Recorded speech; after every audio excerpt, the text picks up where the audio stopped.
Hello students, how are you all? I hope you all are doing good.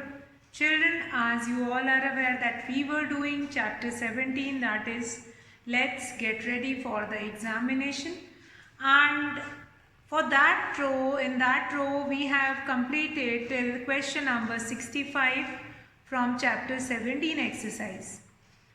So today children, we are going to start with question number 66 of this chapter 17. Now, before I will start this question number 66, here I want to give you an introduction of line segment and ray. Now, what do you mean by line? Line can be extended from both the sides. If you will see what is the representation of line, you will find it out that a line is represented by arrow on both the sides. By arrow on both the sides. Now what does this mean? What is the meaning of this arrow? Arrow means that a line is or a line can be extended from both the sides. So for that, extending that line, this part is showing with this arrow. Now this is your line. Now from this line, if you will cut it out a segment, so that is known as line segment. That is known as line segment. Now line segment cannot be extended from both the sides. It has fixed length.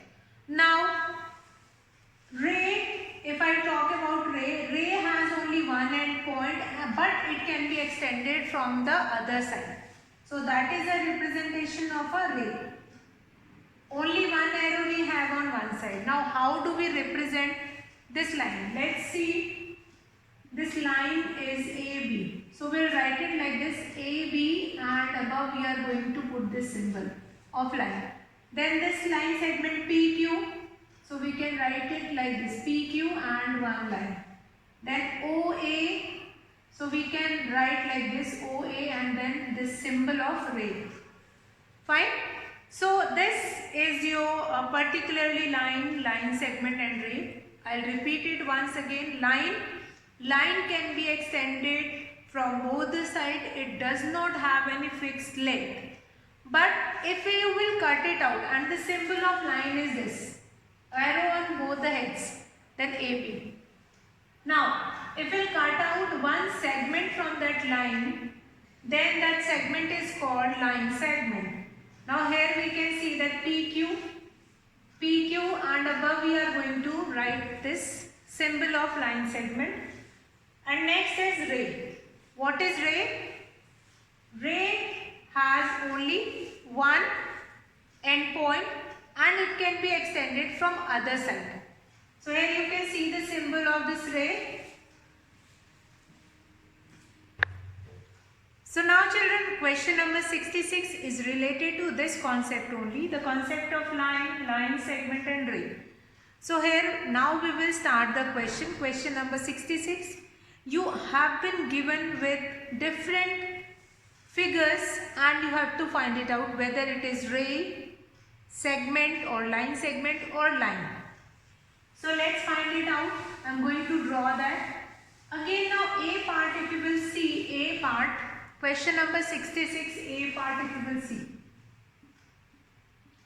A part. Now A part is, you will find it out this kind of a figure. B and then this A. Now one arrow is on one side, so this represents ray. Fine? Because it has only one end point, A, this end point is there and it can be extended up to B. So now this is what? This is ray. We can write this ray AB. What is this? This is ray AB. Now we'll come to next. Next is this kind of a figure, arrow on both the heads. It means what is this? This is line. So what we are going to write? Line PQ.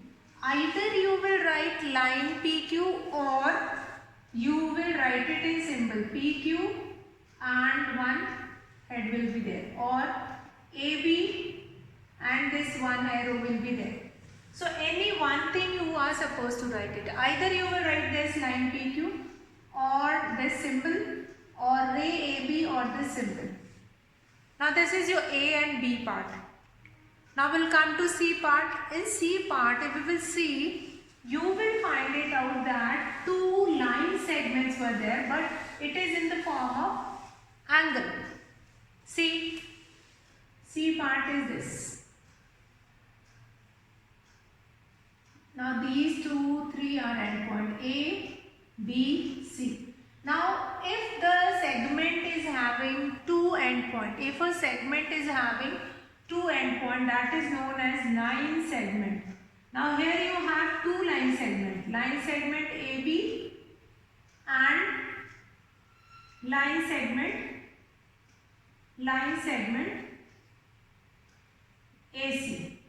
So what is the symbol for this line segment? The symbol for this line segment is this, AB and then a line, and AC, then above you are going to make a line. Line stands for line segment. Line stands for line segment. Now children, will come to question number 67. Name each angle. Now I am going to tell you some introduction of angles. Here I am going to finish with this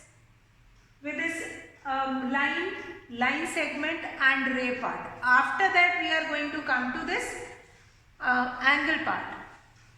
So here we are taking the concept of geometry. Fine. In geometry we have already finished with all these concepts. In the chapter 12 geometry we have already finished with the concept of line segment, ray, and after that we have finished with this angle and the measurement of an angle, and all these concepts we have already finished. So here we are going to tell question number 67. Name each angle in two different ways. So how we can name an angle, that we will see. So question number 67, name each angle in two different ways. So first of all, A part I am going to make this angle. What is this? That is A, B, and this one is C. And here inside one will be written. Now this is your A part. You have to name this angle. You have to name this angle in two different ways. Now the first way is angle ABC, angle, the symbol of angle ABC. Or another way is you can write it like this, angle 1. You can write it in this way also, angle 1 or angle A, B and C. Angle ABC, or you can write CBA also. Fine, both are same. But if you have been given with any angle 1, 2, 3, 4, so that is another way to write that angle, angle 1. So if it will be written here too, you can write it as angle 2 also. So that we are going to see in B part. In B part you have been given with this angle, B part, angle PQR, angle PQR, and this will be angle 2. Angle PQR or angle 2. Angle PQR or angle 2. This we have already done. This is an important thing related to an angle.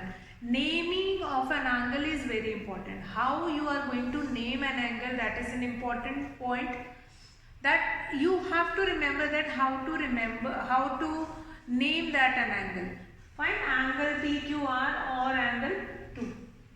So that you will do it, and I hope there is no doubt how to name an angle. See, naming of an angle must be alphabetically. If we are writing an angle name from A, B, C, you cannot write it as CBA. Fine? You cannot write it like CBA also. So that must be alphabetically. And second thing, if you have been given with any number, so you can write that number, angle 1, which we have written in A part. In B part we have written angle 2. Instead of that, if you have angle A, angle B, so that also you can write. So that we are going to see in the next part. Next part is, C part is, you can see this kind of a question is there.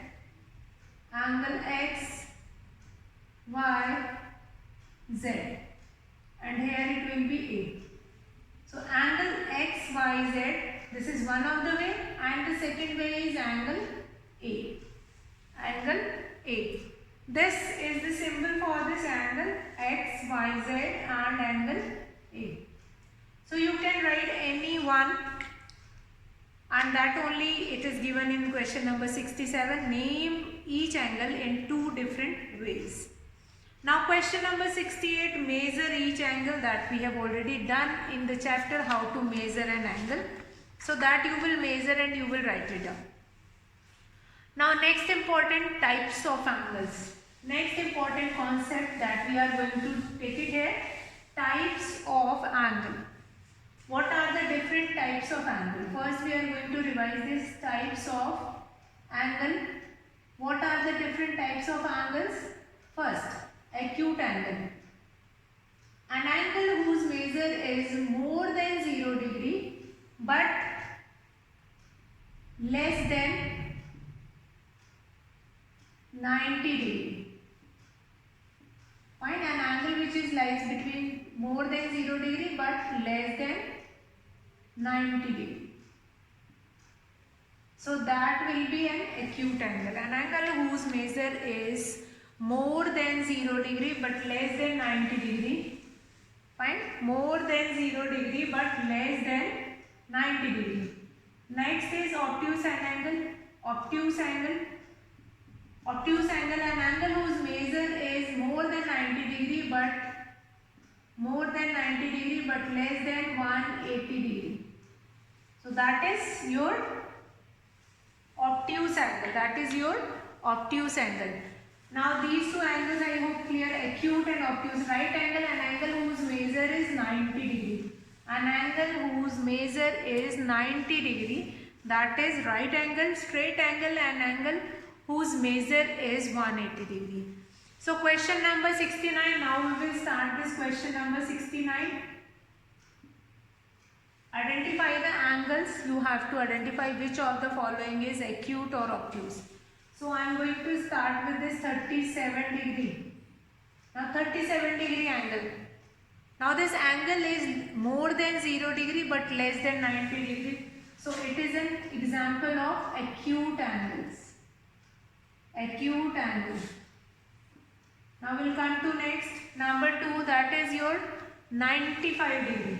An angle whose measure is more than 90 degree but less than 180 degree. That angle is your obtuse angle. That angle is your obtuse angle.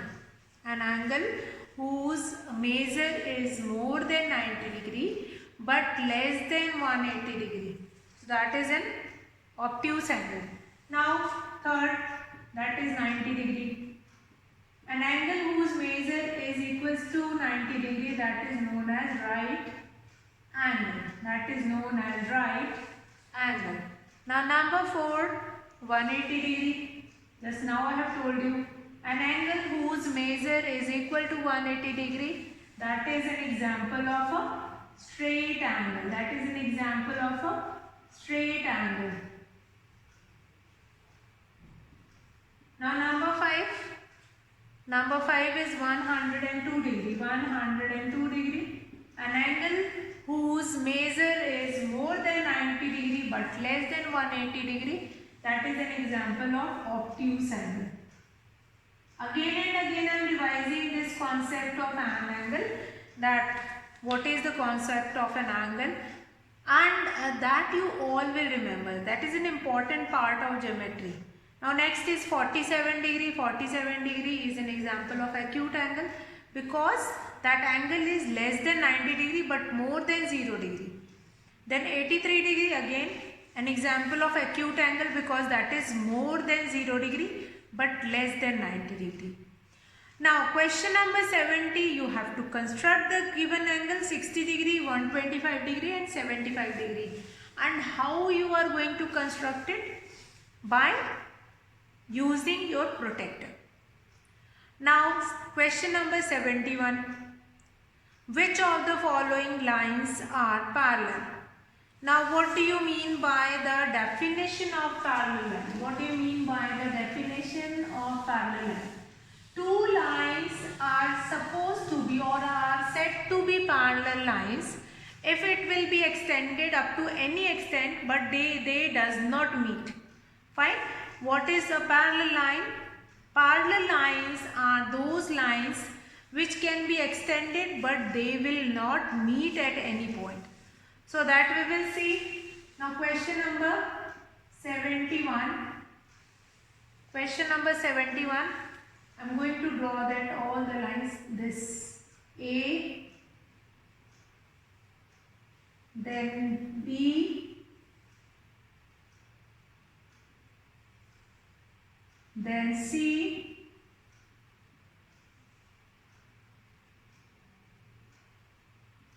then D. C and then D. Here I am going to make it D.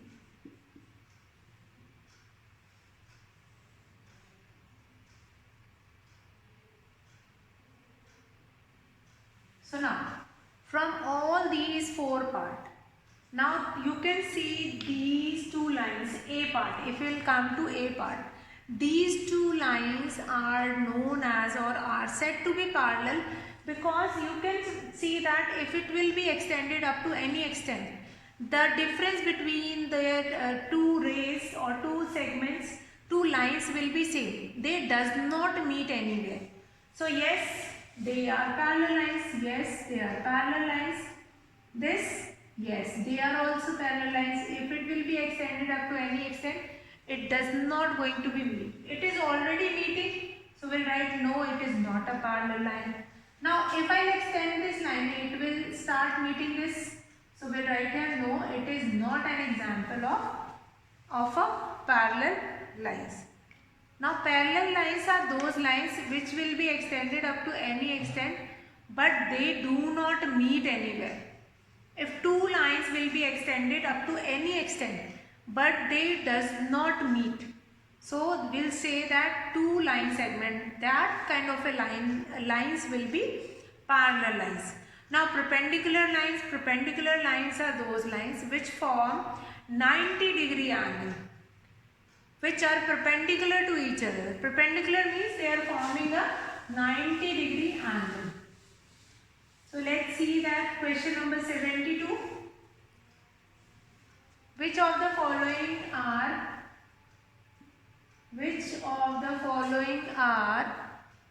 following line segments are perpendicular to each other?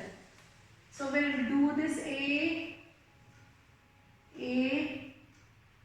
then B is this, C,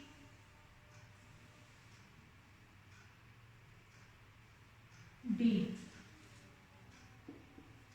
So perpendicular line we have to see in this.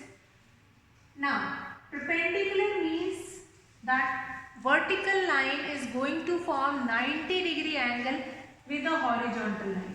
This vertical line is going to make 90-degree angle with this horizontal line. So we'll see, yes, this is an example of perpendicular line. Next one, yes. Now this, they meet at one point but they will not form 90-degree angle. So we'll write here no. And this last one, yes, they are also forming a perpendicular line. Because forming a perpendicular means making a 90-degree angle with the horizontal line.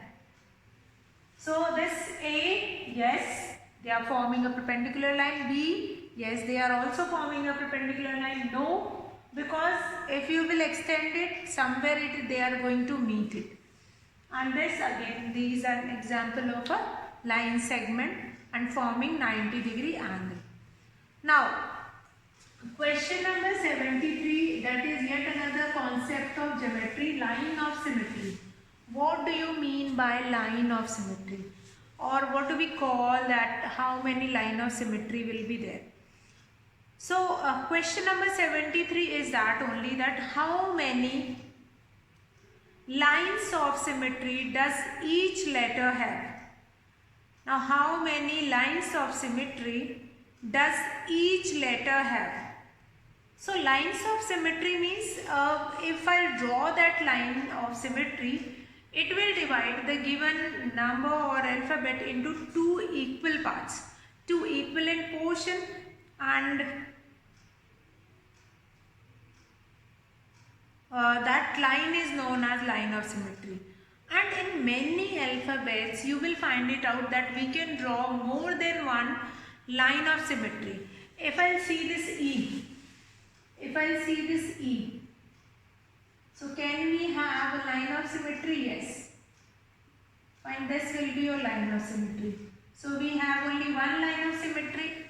So we have how many line of symmetry does each letter have? So you are going to write like A part E. I have drawn this A part. Then in the solution you will write line of symmetry. Line of symmetry is equals to 1. Line of symmetry is equals to 1. Now we'll come to A part. A done. A. In this also we have only one line of symmetry. So we'll write here one line of symmetry. In this way only you are going to write line of symmetry is equals to 1. Line of symmetry is equals to 1. Then we have H. Next is C part is H. Again H can be divided into two ways. So line of symmetry will be symmetry will be, what will be the line of symmetry of H? So we'll write here 2. Line of symmetry will be 2. So children, if you will not draw that line of symmetry, you won't be able to understand that whether the two, is there any line of symmetry which divides the given alphabet into two identical parts. So for that you have to draw and then you have to understand. So that is your H. After H you have M. M also you are going to draw that line of symmetry. And in M also we have only one line of symmetry. Now we'll come to C. Yes, in C also we have only one line of symmetry. Now, question number 74 again, how many line of symmetry does each figure have? So in A part we have one line of symmetry. You can see this picture, and in that picture can be divided into two identical parts by dividing it from the center. B part we have two line of symmetry we will be having. Now we'll come to rotational symmetry. What do you mean by rotational symmetry? Rotational symmetry means that how many times that object needs to be moved or rotate to come on the original position. Let's say take an example of a star. Now star has 5 faces, and after 5 times, after rotating it 5 times, it will come on its respective place. So that is your star. So simple thing which you have to remember, how to write a rotational symmetry, that you are going to count the number of parts. See, if you will be having this kind of a fan. Now you can see this, in this fan we have 1, 2, 3 and 4 faces. So here order of rotational symmetry will be, order of rotational symmetry is equals to 4. Order of rotational symmetry is equals to 4. How it will be 4? Because when you start rotating it, after rotating it 4 times, then only this one will come to its original position. So that is known as order of rotational symmetry. Now how do you know in any figure that what will be the rotational symmetry of this figure? So very important thing, and the easiest way to remember that order of rotational symmetry, that as many sides, as many parts it has, that will be the order of rotational symmetry. So that you are going to remember about order of rotational symmetry. Now here you can see this one card is also there. Now card is in this position. Now it is going to rotate like this, then down, then up, and then again it will come on its position, original position. And that card also you can find it out. 4 sides means the order of rotational symmetry will be 4. Order of rotational symmetry will be 4. Order of rotational symmetry will be 4. Now here we can take any example like this marker also we can take it as an example. Now what is the rotational symmetry of this cap of this marker? So we'll rotate 1 and then 2. So the rotational symmetry will be 2. Means whenever we are rotating any object and that object is coming to its original position after rotating it. So that is known as order of rotational symmetry. Now we'll come to question number 76. Convert A part 0.8 square meter into square centimeter. Now what about square meter and square centimeter? See children, I am going to continue that question or that concept tomorrow also. Now this 1 meter or 1 centimeter is equals to 10 millimeter. That you all are aware. But when I am going to talk about 1 square centimeter means 1 multiplied by 1 centimeter square is equals to 10 multiplied by 10 is equals to millimeter square. Square means when we are adding two numbers or we are multiplying any two numbers with same unit. So this 1 centimeter square is equals to 100 millimeter square. Or sometimes it is written like this, square centimeter is equals to 100 square millimeter. 100 square millimeter. So this concept only I have told you earlier also how to do that conversion. Now along with square, if you will be given with cube, so 1 cubic centimeter is equals to, now it will be divided by 3 times, 10 into 10 into 10 square millimeter. That will become 1000 square millimeter. So I hope you do not have any doubt. Any kind of a doubt you don't have it.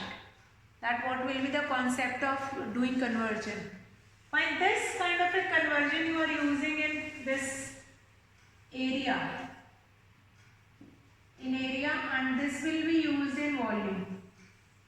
This will be used in volume. Area and then volume. This concept is used in area whenever we were multiplying it twice. So that concept is using in area, but the other concept we were using in volume. So I hope that is clear to you. That is clear to you all. And tomorrow, what we are going to do tomorrow? Tomorrow we are going to take conversion questions of area and volume related to these two formula. Related to these two formula, this and this. How we can convert it into cubic centimeter and square centimeter and square centimeter. So that we are going to take it tomorrow, and after that we are going to do practice of area and volume. So I hope whatever questions which we have done, that is related to chapter geometry, that lines, what are the different types of lines, angles, and many more things, that will be acute, obtuse and all, and rotational symmetry and symmetry, lines of symmetry also. So I hope that is clear. Tomorrow we are going to continue from question number 76, that is your conversion one. That we are going to continue, and I hope there is no doubt in today's session. Whatever questions we have done, that is quite clear to you all. Now I am going to finish the class and we'll meet in the next class to do the next part of this exercise. So that's all for today, children. Have a good day.